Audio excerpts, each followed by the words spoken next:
ഇനി നമ്മളെല്ലാവരും പരുമലയ്ക്ക് നടക്കും. ഇവിടുന്ന് നടക്കുന്നുണ്ടോ വെച്ചാൽ? ഞാനും നടക്കും. എനിക്ക് മാനസാന്തരം വരുത്തിയത് ഒരു പട്ടിയാണ്. ഞങ്ങൾ കോട്ടയത്തുനിന്ന് നടക്കുന്നത്. അപ്പം ഞാൻ അച്ഛനായ ആദ്യത്തെ വർഷം ഇങ്ങനെ നടന്നുകൊണ്ടിരുന്നപ്പം ഇടിഞ്ഞല്ലത്തുനിന്ന് ഒരു കൊടിച്ചിപ്പട്ടി എൻ്റെ കൂടെ നടക്കാൻ തുടങ്ങി.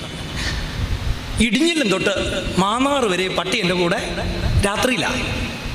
അപ്പം പട്ടി എൻ്റെ കൂടെ നടന്നതിനൊരു പട്ടിക്കൊരു ഉദ്ദേശമുണ്ട്. ആ ദേശത്തെ പട്ടികളെ ആക്രമിക്കാതിരിക്കാൻ ആ പുള്ളി എൻ്റെ കൂടെ. അപ്പം എൻ്റെ കൂടെ കുരിശി വന്നുകൊണ്ടിരുന്ന തങ്കച്ചായൻ ഇടയ്ക്ക് കല്ലൊക്കെ എടുത്ത് എറിയാൻ നോക്കുന്നുണ്ട്. പക്ഷെ പട്ടി മാറുന്നില്ല. പട്ടി ഇങ്ങനെ വളരെ ഗൗരവപൂർവ്വം മുന്നോട്ട് നടക്കും, തിരിഞ്ഞു നോക്കും, എന്നെ നോക്കും, ഞങ്ങൾ ഒരുമിച്ച് നടക്കും. അപ്പം ഞാൻ ചിന്തിച്ചു, നോബിനച്ചനും നടക്കുന്നു, പട്ടി നടക്കുന്നു, എന്നാ വ്യത്യാസം? അന്ന് എനിക്കൊരു വലിയ തിരിച്ചറിവുണ്ടായി. പരുമലയിലോട്ട് കാലും പൊട്ടിച്ച് നടക്കുന്നതിൻ്റെ പേരല്ല തീർത്ഥയാത്ര. പരുമല തിരുമേനി നടന്നതുപോലെ നടക്കുന്നതിൻ്റെ പേരാണ്. ബഥേലുകാർ പറയും, ഞങ്ങളുടെ പള്ളി വലിയ